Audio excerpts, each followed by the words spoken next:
ನಮಸ್ಕಾರ, welcome back to my YouTube channel. Hope ಎಲ್ಲರೂ ಚೆನ್ನಾಗಿದ್ದೀರಾ ಅಂದ್ಕೊಂಡಿದ್ದೀನಿ. ನಾನು ಕೂಡ ತುಂಬ ಚೆನ್ನಾಗಿದ್ದೀನಿ. ನಾನಿವತ್ತು ಬೆಳಗ್ಗೆಯಿಂದನೇ ವ್ಲಾಗ್ನ ಶುರು ಮಾಡ್ತಾ ಇದ್ದೀನಿ. ನೀವು ನೋಡ್ಬೋದು, ಇವಾಗ ಮಾರ್ನಿಂಗ್ 4:30 ಆಗಿದೆ. ಅರ್ಲಿ ಮಾರ್ನಿಂಗಿಂದನೇ ನನ್ನ ಒಂದು ವ್ಲಾಗ್ನ ಶುರು ಮಾಡ್ತಾ ಇದ್ದೀನಿ. ಯಶು ಇನ್ನೂ ಎದ್ದಿಲ್ಲ, ಸೊ ಅವನಿಗೆ ಡಿಸ್ಟರ್ಬ್ ಮಾಡದೆ ನನ್ನ ಒಂದು ವ್ಲಾಗನ್ನು ಶುರು ಮಾಡ್ಕೋತಾ ಇದ್ದೀನಿ. ಪ್ರತಿದಿನ ಇದೇ ಟೈಮ್ಗೆ ಎದ್ದೇಳ್ತೀನಿ ಅಂತ ಹೇಳೋಕ್ಕಾಗಲ್ಲ. ಒಂದು ದಿನ ಲೇಟ್ ಆಗ್ಬೋದು, ಒಂದು ದಿನ ಬೇಗ ಆಗ್ಬೋದು. ಬಟ್ ನನ್ನ ಒಂದು ರೂಟೀನ್ ಏನಿದೆ ಅದು ಕಂಪಲ್ಸರಿ ಇದ್ದೇ ಇರುತ್ತೆ. ಅಂದರೆ ನನ್ನ ಒಂದು ಹೆಲ್ತಿ ಡ್ರಿಂಕ್ ಆಗಿರ್ಬೋದು, ಅಥವಾ ಹೆಲ್ತಿ ಬ್ರೇಕ್ಫಾಸ್ಟ್ ಆಗಿರ್ಬೋದು, ವರ್ಕೌಟ್ ಆಗಿರ್ಬೋದು, ನಾನು ನನ್ನ ಮಗನ ಜೊತೆ ಕಳೆಯುವಂತಹ ಕಾಲ ಆಗಿರ್ಬೋದು, ಇದೆಲ್ಲ ಕಂಪಲ್ಸರಿ ಇದ್ದೇ ಇರುತ್ತೆ. ಬಟ್ ಟೈಮಿಂಗ್ಸ್ ಮಾತ್ರ ಹೆಚ್ಚು ಕಮ್ಮಿ ಆಗ್ಬೋದು. ಬಟ್ ಇವತ್ತು ಸ್ವಲ್ಪ ಬೇಗ ಎದ್ದಿದ್ದೆ ಅಲ್ವಾ, ಹಾಗಾಗಿ ಆ ವ್ಲಾಗ್ನ ಶುರು ಮಾಡ್ತಾ ಇದ್ದೀನಿ. ಅಂದಾಗೆ ಬೆಳಗ್ಗೆ ಎದ್ದಿದ ತಕ್ಷಣವೇ ನಾನು ಒಂದು ಗ್ಲಾಸಷ್ಟು ನೀರನ್ನು ತೊಗೋತೀನಿ. ನಾನು ಪ್ರತಿ ಬಾರಿ ಹೇಳ್ತಾ ಇರ್ತೀನಿ, ನೀವು ಒಲೆಯನ್ನು ಹಚ್ಚೋದಕ್ಕಿಂತ ಮುಂಚೆ ಒಲೆಯನ್ನು ಮೊದಲಿಗೆ ಕ್ಲೀನ್ ಮಾಡ್ಕೊಳ್ಳಿ. ರಾತ್ರಿ ಕ್ಲೀನ್ ಮಾಡಿದ್ರೂ ಕೂಡ ಬೆಳಗ್ಗೆ ಒಂದು ಸತಿ ನೀಟಾಗಿ ಒರೆಸ್ಕೊಳ್ಳಿ. ಯಾಕಂದರೆ ರಾತ್ರಿ ಪೂರ್ತಿ ಶನಿ ಮಹಾತ್ಮ ಕೂತಿರ್ತಾರೆ ಅಂತ ಹೇಳ್ತಾರೆ. ಸೊ ಹಾಗಾಗಿ ಒಲೆಯನ್ನು ಮೊದಲಿಗೆ ಒರೆಸ್ಕೊಂಡು ಆ ನಂತರ ನೀವು ಒಲೆಯನ್ನು ಹಚ್ಚಿ ಅಂತ ಹೇಳೋದಕ್ಕೆ ಇಷ್ಟಪಡ್ತೀನಿ. ಅದಾದಮೇಲೆ ಪ್ರತಿದಿನ ಒಂದು ಗ್ಲಾಸ್ ಬಿಸಿ ನೀರನ್ನು ಕುಡಿಯೋದ್ರಿಂದ ಎಷ್ಟು ಲಾಭಗಳಿದೆ ಅಂತ ಪ್ರತಿಯೊಬ್ಬರಿಗೂ ಗೊತ್ತು. ಡಾಕ್ಟರ್ ಹೇಳೋ ಪ್ರಕಾರ ನಾವು ಬೆಳಗ್ಗೆ ಎದ್ದು ಬಿಸಿ ನೀರನ್ನು ತಗೊಳ್ಳೋದ್ರಿಂದ ನಮ್ಮ ಒಂದು ಜೀರ್ಣಕ್ರಿಯೆ ಚೆನ್ನಾಗಿರುತ್ತೆ. ಯಾವಾಗ ನಮ್ಮ ಒಂದು ಜೀರ್ಣಕ್ರಿಯೆ ಚೆನ್ನಾಗಿರುತ್ತೋ ನಮ್ಮ ಮೈಂಡ್ ಕೂಡ ಚೆನ್ನಾಗಿ ವರ್ಕ್ ಆಗುತ್ತೆ ಅಂತ ಹೇಳ್ತಾರೆ. ಸೊ ಹಾಗಾಗಿ ಮನೆಯಲ್ಲಿ ಮಕ್ಕಳಿದ್ರೆ ಕಂಪಲ್ಸರಿ ಅವರಿಗೆ ಬೆಳಗ್ಗೆ ಎದ್ದ ತಕ್ಷಣ ಬಿಸಿ ನೀರನ್ನು ಕೊಡಿ. ಅದ್ರ ಜೊತೆ ಜೇನುತುಪ್ಪ ಆಗಿರ್ಬೋದು, ನಿಂಬೆಹಣ್ಣು ಆಗಿರ್ಬೋದು, ಇದನ್ನೆಲ್ಲ ಹಾಕ್ಕೊಟ್ಟಾಗ ಜೀರ್ಣಕ್ರಿಯೆ ಚೆನ್ನಾಗಿರುತ್ತೆ. ಅದ್ರ ಜೊತೆ ಮೈಂಡ್ ಕೂಡ ಚೆನ್ನಾಗಿ ವರ್ಕ್ ಆಗುತ್ತೆ ಅಂತ ಹೇಳ್ಬೋದು. ವರ್ಕೌಟನ್ನು ಕೂಡ ಸ್ಟಾರ್ಟ್ ಮಾಡಿದೆ. ಅಂದರೆ ನನಗೆ ಸಿಸೇರಿಯನ್ ಆಗಿರೋ ಕಾರಣಕ್ಕೆ ನಾನು ಜಾಸ್ತಿ ಹೈ ಪ್ರೆಷರ್ ಇರುವಂಥ ಎಕ್ಸಸೈಸ್ಗಳನ್ನು ಮಾಡ್ಕೊಳ್ಳಲ್ಲ. ನನ್ನ ಬಾಡಿಗೆ ಎಷ್ಟು ಬೇಕೋ ಅಷ್ಟು ಮಾತ್ರ ನಾನು ಎಕ್ಸಸೈಸ್ಗಳನ್ನು ಮಾಡ್ಕೋತೀನಿ. ಇವತ್ತಿರುವಂತಹ ನಮಗಿರುವಂತಹ ಪ್ರೆಷರ್ಗಾಗಿರ್ಬೋದು, ಸ್ಟ್ರೆಸ್ಗಾಗಿರ್ಬೋದು, ನಾವು ದೈಹಿಕವಾಗಿ ಮಾನಸಿಕವಾಗಿ ಆ್ಯಕ್ಟಿವ್ ಆಗಿರಬೇಕು ಅಂತ ಅಂದರೆ ಈ ರೀತಿಯಾದಂತಹ ಎಕ್ಸಸೈಸ್ಗಳು ತುಂಬಾ ಮುಖ್ಯ ಆಗಿರುತ್ತೆ. ಸೊ ಹಾಗಾಗಿ ಮನೆಯಲ್ಲಿ ಅಟ್ಲೀಸ್ಟ್ ಬೆಳಗ್ಗೆ ಎದ್ದು ಎಕ್ಸಸೈಸ್ ಮಾಡೋಕ್ಕಾಗಲಿಲ್ಲ ಅಂದರೂ ಪರವಾಗಿಲ್ಲ, ಈವ್ನಿಂಗ್ ಆದ್ರೂ ಒಂದು ಹಾಫ್ ಆನ್ ಅವರ್ ಎಕ್ಸಸೈಸ್ ಮಾಡ್ಕೊಳ್ಳಿ. ನಮ್ಮ ಆರೋಗ್ಯ ನಮ್ಮ ಕೈಯಲ್ಲೇ ಇರುತ್ತೆ. ಸೊ ನಾವು ಎಷ್ಟು ಆರೋಗ್ಯವಾಗಿರ್ತೀವೋ ನಮ್ಮ ಮನೆಯನ್ನು ಕೂಡ ಅಷ್ಟು ಆರೋಗ್ಯವಾಗಿ ಇಡ್ಬೋದು. ಸೊ ಹಾಗಾಗಿ ಈ ರೀತಿಯಾದಂತಹ ಎಕ್ಸಸೈಸ್ಗಳನ್ನು ಮಾಡೋದ್ರಿಂದ ನಾವು ದೈಹಿಕವಾಗಿ ಮಾನಸಿಕವಾಗಿ ಆ್ಯಕ್ಟಿವ್ ಆಗಿರ್ಬೋದು ಮತ್ತು ಚೆನ್ನಾಗೂ ಕೂಡ ಇರ್ಬೋದು. ಸೊ ಹಾಗಾಗಿ ಅಟ್ಲೀಸ್ಟ್ ಒಂದು ಹಾಫ್ ಆನ್ ಅವರ್ ಆದರೂ ಎಕ್ಸಸೈಸ್ ಮಾಡ್ಕೊಳ್ಳಿ ಅಂತ ಹೇಳ್ತೀನಿ. ಅಂದರೆ ನಿಮ್ಮ ಬಾಡಿಗೆ ಎಷ್ಟು ಬೇಕೋ ಅಷ್ಟು ಎಕ್ಸಸೈಸ್ಗಳನ್ನು ಮಾಡ್ಕೊಳ್ಳಿ. ಅದಾದಮೇಲೆ ಒಂದು 5ರಿಂದ 10 ನಿಮಿಷಗಳ ಕಾಲ ನಾನು ಪ್ರಾಣಾಯಾಮವನ್ನು ಕೂಡ ನಾನು ಮಾಡ್ಕೋತೀನಿ. ಯಾಕಂದರೆ ಪ್ರಾಣಾಯಾಮ ಮಾಡೋದ್ರಿಂದ ನಮ್ಮ ಒಂದು ಉಸಿರಾಟದ ಕ್ರಿಯೆ ಎಲ್ಲ ಚೆನ್ನಾಗಾಗುತ್ತೆ, ನಾವು ಮೆಂಟಲಿ ಸ್ಟ್ರಾಂಗ್ ಆಗ್ತೀವಿ. ಸೊ ಹಾಗಾಗಿ ಒಂದು 5ರಿಂದ 10 ನಿಮಿಷಗಳ ಕಾಲ ಪ್ರಾಣಾಯಾಮವನ್ನು ಕೂಡ ನಾನು ಮಾಡಿಕೊಂಡ್ರೆ ಇಲ್ಲಿಗೆ ನನ್ನ ಒಂದು ವರ್ಕೌಟ್ ಕೂಡ ಮುಗಿಯುತ್ತೆ. ಅದಾದಮೇಲೆ ನಾನು ರಾತ್ರಿಯೇ ಡ್ರೈ ಫ್ರೂಟ್ಸ್ಗಳನ್ನೆಲ್ಲ ನೆನೆ ಇಟ್ಟಿದ್ದೆ. ಬಾದಾಮಿ, ಗೋಡಂಬಿ, ದ್ರಾಕ್ಷಿ, ವಾಲ್ನಟ್ಟು, ಡೇಟ್ಸು, ಅದ್ರ ಜೊತೆಗೆ ಪಂಪ್ಕಿ ಸೀಡ್ಸು ಮತ್ತು ಸನ್ಫ್ಲವರ್ ಸೀಡ್ಸನ್ನು ನಾನು ನೆನೆ ಇಟ್ಕೊಂಡಿದ್ದೆ. ಇದಕ್ಕೆ ನೀವು ಹಾಲು ಅಥವಾ ನೀರು ನಿಮಗೆ ಯಾವುದು ಕಂಫರ್ಟಬಲ್ ಅನಿಸುತ್ತೋ ಅದನ್ನು ಹಾಕ್ಕೊಂಡು ಗ್ರೈಂಡ್ ಮಾಡ್ಕೊಳ್ಳಿ. ಇದ್ರ ಜೊತೆಗೆ ಆ್ಯಪಲ್ ಹಾಕಿದ್ರೆ ದಪ್ಪ ಹಾಕ್ತೀರಾ, ಸಣ್ಣ ಹಾಕ್ತೀರಾ, ಬನಾನಾ ಹಾಕಿದ್ರೆ ದಪ್ಪ ಹಾಕ್ತೀರಾ, ನಿಮಗೆ ಯಾವುದು ಕಂಫರ್ಟಬಲೋ ಅದನ್ನು ಹಾಕ್ಕೊಂಡು ಗ್ರೈಂಡ್ ಮಾಡಿಕೊಂಡು ಕುಡೀರಿ. ಆ್ಯಕ್ಚುಲಿ ಇವಾಗ ನಮ್ಮ ಮನೆಯವ್ರಿಗೆ ಲೇಟ್ ಆಗಿಬಿಟ್ಟಿದೆ, 6 ಗಂಟೆಗೆ ಹೊರಡ್ತಾರೆ ಅವರು, ಹಾಗಾಗಿ ಬೇಗ ತೊಗೊಂಡು ಬಾ ಅಂತ ಹೇಳ್ತಾ ಇದ್ದಾರೆ. ಸೊ ಹಾಗಾಗಿ ಫಾಸ್ಟಾಗಿ ನಾನು ತೊಗೊಂಡು ಹೋಗ್ತಾ ಇದ್ದೀನಿ. ಮಕ್ಕಳಿಗಂತೂ ಡ್ರೈ ಫ್ರೂಟ್ಸ್ ಕೊಡೋದ್ರಿಂದ ಎಷ್ಟು ಲಾಭಗಳಿದೆ, ಮಕ್ಕಳಿಗೆ ಅಂತಲ್ಲ ಮನೆಯಲ್ಲಿ ಎಲ್ಲರೂ ಕೂಡ ಡ್ರೈ ಫ್ರೂಟ್ಸ್ ತೊಗೊಳೋದ್ರಿಂದ ಎಷ್ಟು ಲಾಭ ಇದೆ ಅಂತ ಹೇಳೋದೇ ಬೇಡ. ಸೊ ಮಕ್ಕಳುಗಳು ಕೂಡ ದೈಹಿಕವಾಗಿ ಮಾನಸಿಕವಾಗಿ ಅವರು ಸ್ಟೇಬಲ್ ಆಗಿರಬೇಕು, ಅವರು ಆ್ಯಕ್ಟಿವ್ ಆಗಿರಬೇಕು ಅಂತಂದರೆ ಪ್ರತಿದಿನ ಆ್ಯಕ್ಟಿವ್ ಆಗಿರಬೇಕು ಅಂದರೆ ಪ್ರತಿದಿನ ಅವರಿಗೆ ಡ್ರೈ ಫ್ರೂಟ್ಸ್ಗಳನ್ನು ನೀಡಿ, ಮಿಸ್ ಮಾಡಲೇಬೇಡಿ. ಮಕ್ಕಳು ಚೆನ್ನಾಗಿದ್ದರೆ ಆಟೋಮೆಟಿಕ್ಕಾಗಿ ನಾವು ಕೂಡ ಚೆನ್ನಾಗಿದ್ದೇ ಇರ್ತೀವಿ. ಸೊ ಹಾಗಾಗಿ ಮಕ್ಳಿಗೂ ಕೂಡ ಡ್ರೈ ಫ್ರೂಟ್ಸ್ ಕೊಡೋದನ್ನು ನಿಲ್ಲಿಸಬೇಡಿ, ಪ್ರತಿದಿನ ಕೊಡಿ ಅಂತ ಕೇಳ್ಕೊತೀನಿ. ಅದಾದಮೇಲೆ ಇವಾಗ ಮನೆಯೆಲ್ಲ ಕ್ಲೀನ್ ಮಾಡ್ಕೋತಾ ಇದ್ದೀನಿ. ನಾನು ರಾತ್ರಿಯೇ ಅಡುಗೆ ಮನೆ ಪೂರ್ತಿ ಕ್ಲೀನ್ ಮಾಡಿರ್ತೀವಿ. ಸೊ ಹಾಗಾಗಿ ನನಗೆ ಬೆಳಗ್ಗೆ ಎದ್ದರೆ ಅಡುಗೆ ಮನೆ ಕೆಲಸ ಅಷ್ಟು ಇರೋದಿಲ್ಲ.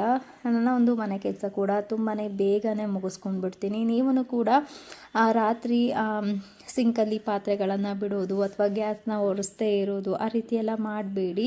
ಸೊ ನಮ್ಮ ಒಂದು ಸಂಪ್ರದಾಯದ ಪ್ರಕಾರ ಗೊತ್ತೇ ಇದೆ. ಸೊ ರಾತ್ರಿ ಮಹಾಲಕ್ಷ್ಮಿ ಮನೆಗೆ ಬರ್ತಾರೆ, ಸೊ ಮನೆಯೆಲ್ಲ ನೋಡ್ತಾರೆ ಅನ್ನೋದು ಕೂಡ ಇದೆ. ಹಾಗಾಗಿ ನಾವೆಷ್ಟು ಅಡುಗೆ ಮನೆಯನ್ನು ಚೆನ್ನಾಗಿ ಸ್ವಚ್ಛವಾಗಿ ಇಟ್ಕೊಂಡಿರ್ತೀವೋ ಅಷ್ಟು ಕೂಡ ನಮಗೆ ಲಕ್ಷ್ಮಿ ಒಲಿತಾಳೆ ಅಂತ ಹೇಳ್ತಾರೆ. ಹಾಗಾಗಿ ಅಡುಗೆ ಮನೆಯನ್ನು ಆದಷ್ಟು ಸ್ವಚ್ಛವಾಗಿ ಇಟ್ಕೊಳ್ಳೋದಕ್ಕೆ ಟ್ರೈ ಮಾಡಿ. ಅದಾದಮೇಲೆ ನಾನು ಕೂಡ ಫ್ರೆಶ್ ಅಪ್ ಆಗಿ ಈಗ ಬಾಗಿಲಿಗೆ ರಂಗೋಲಿಯನ್ನು ಕೂಡ ಹಾಕುತ್ತಾ ಇದ್ದೀನಿ. ಸೊ ಪ್ರತಿದಿನ ಬಾಗಿಲಿಗೆ ರಂಗೋಲಿ ಹಾಕೋದ್ರಿಂದ ತುಂಬಾ ಖುಷಿ ಇರುತ್ತೆ, ತುಂಬಾ ಸಂತೋಷ ಇರುತ್ತೆ. ಸೊ ಹೊಸ್ತಿಲನ್ನು ಕೂಡ ನಾವು ಲಕ್ಷ್ಮಿಗೆ ಹೋಲಿಸೋದ್ರಿಂದ ಹೊಸ್ತಿಲನ್ನು ಕೂಡ ನಾವು ಅಂದವಾಗಿ ಚೆಂದವಾಗಿ ಇಟ್ಕೋಬೇಕು. ಅದಾದಮೇಲೆ ನಾನು ದೇವ್ರ ಪೂಜೆ ಮಾಡೋಣ ಅಂತ ಹೇಳಿಬಿಟ್ಟು ದೇವರ ವಸ್ತುಗಳನ್ನು ಕೂಡ ನಾನು ವಾಶ್ ಮಾಡ್ಕೋತಾ ಇದ್ದೀನಿ. ನಾನು ಹೇಳಿದಾಗೆ ಪ್ರತಿ ವಾರ ಕ್ಲೀನ್ ಮಾಡೋದ್ರಿಂದ ಅಷ್ಟು ಗಲೀಜಾಗಿರೋದಿಲ್ಲ. ಸೊ ಕೆಲವೊಬ್ಬರು ಹೇಳ್ತಾರೆ ದೇವರ ವಸ್ತುಗಳನ್ನು ಅಥವಾ ದೇವರ ವಿಗ್ರಹಗಳನ್ನು ಪ್ರತಿ ವಾರ ವಾಶ್ ಮಾಡಬಾರ್ದು ಅಂತ. ಬಟ್ ನನಗೆ ಪ್ರತಿ ವಾರ ವಾಶ್ ಮಾಡೋದ್ರಿಂದ ಮನಸ್ಸಿಗೆ ಸಮಾಧಾನ. ಹಾಗಾಗಿ ನಾನು ಪ್ರತಿ ವಾರ ವಾಶ್ ಮಾಡಿಕೊಂಡು ದೇವರನ್ನ ಪೂಜೆ ಮಾಡೋದು ನನ್ನ ಮನೆಯಲ್ಲಿ ನಾನು ನಡೆಸ್ಕೊಂಡು ಬಂದಿರೋದು. ಅದಾದಮೇಲೆ ನನ್ನ ಪುಟ್ಟ ಗಣೇಶನಿಗೆ ಹೂವನ್ನು ಕೂಡ ಇಡ್ತಾ ಇದ್ದೀನಿ. ಸೊ ಗಣೇಶನಿಗೆ ಹೂವನ್ನು ಇಡುವಾಗ ಇಷ್ಟೇ ಇಡಬೇಕು ಅಂತ ಹೇಳ್ತಾರೆ. ಸೊ ಅದನ್ನು ಯಾರ ಹತ್ರನಾದರೂ ಕೇಳಿಬಿಟ್ಟು ಹೂವನ್ನು ಇಡಿ. ಸೊ ನಮ್ಮ ಹತ್ರ ಜಾಸ್ತಿ ಇದೆ, ಕಮ್ಮಿ ಇದೆ, ಆ ಥರ ಎಲ್ಲ ಇಡೋದಕ್ಕೆ ಹೋಗಬೇಡಿ. ಸೊ ಹಾಗಾಗಿ ಹೂಗಳನ್ನು ಕೂಡ ಎಲ್ಲ ದೇವರುಗಳಿಗೂ ಹೇಗಿರುತ್ತೋ ಅದೇ ರೀತಿ ಗಣೇಶನಿಗೂ ಕೂಡ ಕೆಲವೊಂದು ಇರುತ್ತೆ. ಸೊ ಹಾಗಾಗಿ ಅದನ್ನು ನೋಡ್ಕೊಂಡು ಇಡಿ ಅಂತ ಹೇಳ್ತೀನಿ. ಅದಾದಮೇಲೆ ಇವತ್ತು ನೈವೇದ್ಯ ಮಾಡೋದಕ್ಕೆ ನನ್ನ ಕೈಲಿ ಆಗಲಿಲ್ಲ. ಸೊ ಹಾಗಾಗಿ ಡ್ರೈ ಫ್ರೂಟ್ಸ್ ಇತ್ತು, ಅದನ್ನೇ ನೈವೇದ್ಯಕ್ಕೆ ಇಟ್ಬಿಟ್ಟು ಪೂಜೆಯನ್ನು ಕೂಡ ನಾನು ಮಾಡ್ತಾ ಇದ್ದೀನಿ. ಮನೆಯಲ್ಲಿ ಪೂಜೆ ಮಾಡೋದ್ರಿಂದ ನಿಜವಾಗ್ಲೂ ಒಂದು ಪಾಸಿಟಿವ್ ಎನರ್ಜಿ ಅನ್ನೋದಿರುತ್ತೆ, ಮನಸ್ಸಿಗೆ ಸಮಾಧಾನ, ನೆಮ್ಮದಿ ಇರುತ್ತೆ. ಸೊ ಹಾಗಾಗಿ ಮನೆಯಲ್ಲಿ ಪ್ರತಿದಿನ ಪೂಜೆಯನ್ನು ಮಾಡಿ, ಪ್ರತಿದಿನ ಪೂಜೆ ಮಾಡಲಿಲ್ಲ ಅಂತಂದ್ರೂ ಕೂಡ ಅಟ್ಲೀಸ್ಟ್ 2 ಡೇಸಿಗೆ ಒಂದ್ಸಲಿ 3 ಡೇಸಿಗೆ ಒಂದ್ಸಲಿನಾದ್ರೂ ಕೂಡ ಪೂಜೆ ಮಾಡಿ ತಪ್ಪಿಸ್ಕೋಬೇಡಿ. ಯಾಕಂದರೆ ಮನೆಯಲ್ಲಿ ಯಾವಾಗ ಒಂದು ಪಾಸಿಟಿವ್ ಎನರ್ಜಿ ಅನ್ನೋದಿರುತ್ತೋ ನಮ್ಮ ಮನೆಯಲ್ಲಿ ಮಾಡುವಂತಹ ಪ್ರತಿ ಕೆಲಸಗಳು ಕೂಡ ಚೆನ್ನಾಗಾಗುತ್ತೆ ಅಂತ ಹೇಳ್ಬೋದು. ಅದಾದಮೇಲೆ ಸ್ವಲ್ಪ ತಲೆನೋವ್ತಾ ಇತ್ತು ಅಂದ್ಬಿಟ್ಟು ಟೀಗೂ ಕೂಡ ಇಟ್ಟಿದ್ದೀನಿ. ಅದ್ರ ಜೊತೆಗೆ ಚಪಾತಿ ಮತ್ತು ಗ್ರೇವಿ ಮಾಡೋಣ ಅಂತ ಹೇಳಿಬಿಟ್ಟು ಚಪಾತಿ ಹಿಟ್ಟನ್ನು ಕೂಡ ಕಲಿಸ್ಕೊತಾ ಇದ್ದೀನಿ. ಈಗ ಟೀ ಪರ್ಫೆಕ್ಟಾಗಿ ರೆಡಿಯಾಗಿದೆ.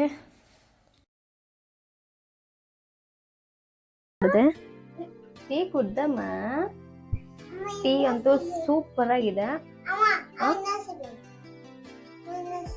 ಇನ್ನೂ ಸ್ವಲ್ಪ ಬೇಕು? No no no no. Tea sometimes tea ಬೇಡ ಅನ್ಸುತ್ತೆ, ಬಟ್ ಸಮ್ಟೈಮ್ಸ್ ತುಂಬಾನೇ ಏನೋ ಒಂಥರ ಒಂದು ರಿಲೀಫಿಗಾಗಿರ್ಬೋದು, ಸ್ವಲ್ಪ ಮೈಂಡ್ ಫ್ರೆಶ್ಗೆ ಬೇಕೇ ಬೇಕು ಅನ್ಸುತ್ತೆ. ಓಕೆ, ಇವಾಗ ಚಪಾತಿಯನ್ನು ಒತ್ಕೋತಾ ಇದ್ದೀನಿ. ನೀವು ಕೂಡ ಇದೇ ರೀತಿ ಚಪಾತಿಯನ್ನು ಒತ್ಕೊಳ್ಳೋದಕ್ಕೆ ಟ್ರೈ ಮಾಡಿ. ಆದರೆ ಸ್ವಲ್ಪ ಒತ್ತಿದ ಮೇಲೆ ಅದಕ್ಕೆ ತುಪ್ಪ ಅಥವಾ ಎಣ್ಣೆಯನ್ನು ಹಾಕಿ ಮಡಚಿ ಉಚ್ಚೋದ್ರಿಂದ ತುಂಬಾ ಸಾಫ್ಟಾಗಿ ಮೃದುವಾಗಿ ಚಪಾತಿ ಬರುತ್ತೆ, ಹಾಗೆ ಪೂರಿ ರೀತಿ ಉಬ್ಬುತ್ತೆ ಬೇಯಿಸುವಾಗ. ಹಾಗಾಗಿ ಈ ರೀತಿಯಾಗಿ ಚಪಾತಿಯನ್ನು ಒತ್ಕೊಳ್ಳೋದಕ್ಕೆ ಟ್ರೈ ಮಾಡಿ. ಸ್ವಲ್ಪ ಟೈಮ್ ಆಗುತ್ತೆ, ಬಟ್ ಆದ್ರೂ ಕೂಡ ಮಕ್ಕಳು ಇಷ್ಟಪಟ್ಟು ತಿಂತಾರೆ. ಹಾಗಾಗಿ ಈ ರೀತಿಯಾಗಿ ನೀವು ಮಾಡ್ಕೊಳ್ಳಿ. ಅದ್ರ ಜೊತೆಗೆ ನಾನು ಗ್ರೇವಿಯನ್ನು ಕೂಡ ನಾನು ಮಾಡ್ಕೊಂಡಿದ್ದೀನಿ. ನೀವು ನೋಡ್ಬೋದು, ಈ ಒಂದು ಗ್ರೇವಿಯ ರೆಸಿಪಿ ಬೇಕು ಅಂತ ಅಂದರೆ ನನ್ನ ಚಾನಲಲ್ಲಿ ಅಪ್ಲೋಡ್ ಮಾಡಿದ್ದೀನಿ, ಹೋಗಿ ನೋಡಿ. ಇವತ್ತು ಅವರೆಕಾಳು ಗ್ರೇವಿಯನ್ನು ಮಾಡ್ಕೊಂಡಿದ್ದೀನಿ. ಫೈನಲಿ ನನ್ನ ಒಂದು ಪರ್ಫೆಕ್ಟ್ ಆದಂತಹ ಟಿಫನ್ ರೆಡಿಯಾಗಿದೆ. ಹಾಗೆ ಡ್ರೈ ಫ್ರೂಟ್ ಶೇಕ್ ಕೂಡ ಹಾಕೋತಾ ಇದ್ದೀನಿ. ಫೈನಲಿ ನನ್ನ ಒಂದು ಹೆಲ್ತಿ ಬ್ರೇಕ್ಫಾಸ್ಟ್ ರೆಡಿ ಆಗಿದೆ. ನೀವು ಕೂಡ ಇದೇ ರೀತಿ ಹೆಲ್ತಿಯಾಗಿ ಟಿಫನನ್ನು ಮಾಡಿಕೊಂಡು ಆರೋಗ್ಯವಾಗಿರಿ ಅಂತ ಕೇಳ್ಕೊತೀನಿ, ಹಾಗೆ ಹೇಳ್ತೀನಿ. ಮತ್ತು ಈ ಒಂದು ಡ್ರೈ ಫ್ರೂಟ್ ಶೇಕ್ ಏನಿದೆ, ನಾನು ಬೆಳಗ್ಗೆ 5:30 ಒಳಗೆಲ್ಲ ನಾನು ತೊಗೊಂಡಿದ್ದೆ, ಬೇಗ ಎದ್ದಿದ್ದೆ ಅಲ್ವಾ. ಸೊ ಹಾಗಾಗಿ ಯಶುಗೆ ಇದು ಕೊಟ್ಟಿರಲಿಲ್ಲ, ಅವನಿನ್ನೂ ಮಲಗಿದ್ದ. ಹಾಗಾಗಿ ಇವಾಗ ನಾನು ಅವನಿಗೆ ಫ್ರಿಜ್ಜಲ್ಲಿ ಇಟ್ಬಿಟ್ಟು ಕೊಡ್ತಾ ಇದ್ದೀನಿ. ಇವತ್ತು ಈಗ ತಿಂಡಿಯನ್ನು ತಿನ್ನೋ ಟೈಮ್ ಆಲ್ರೆಡಿ ಲೇಟ್ ಆಗಿಬಿಟ್ಟಿದೆ, ತುಂಬಾ ಹೊಟ್ಟೆ ಹಸಿತಾ ಇದೆ, ತಿಂಡಿ ತಿನ್ನಬೇಕು. ಓಕೆ,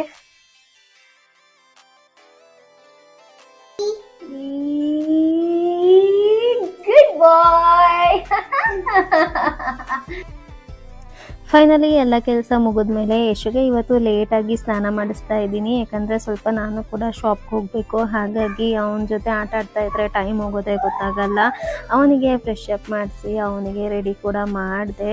ಅವನು ನೋಡೋದೇ ಒಂದು ಚಂದ. ಮಕ್ಕಳು ಆಟೋದೆಲ್ಲ ನುಡಿಲಿ ಮಾತಾಡ್ತಾ ಇದ್ರೆ ಅದ್ರಲ್ಲಿ ಸಿಗುವಂತಹ ಖುಷಿ ಬೇರೆ ಯಾವುದ್ರಲ್ಲೂ ಕೂಡ ಸಿಗೋದಿಲ್ಲ. ಮಕ್ಕಳು ಅಂದರೆ ಮಕ್ಕಳೇ. ಯಶು ರೆಡಿ ಆದ ಅಲ್ವಾ? ಯಶು ಇಸ್ ಎ ಗುಡ್ ಬಾಯ್ ಅಲ್ವಪ್ಪ? ಹೋಗಲ್ಲ. ನೆಕ್ಸ್ಟ್ ಮಾಮಿ ಕೈ ಮುಗಿದ್ಬಿಟ್ಟು ಈ ಕೈ ಕುಂಕುಮ ಹಚ್ಕೊಂಡ್ ಬಾ. ಕೈ ಮುಖ ಫಸ್ಟ್ ಅಮ್ಮಂಗೆ.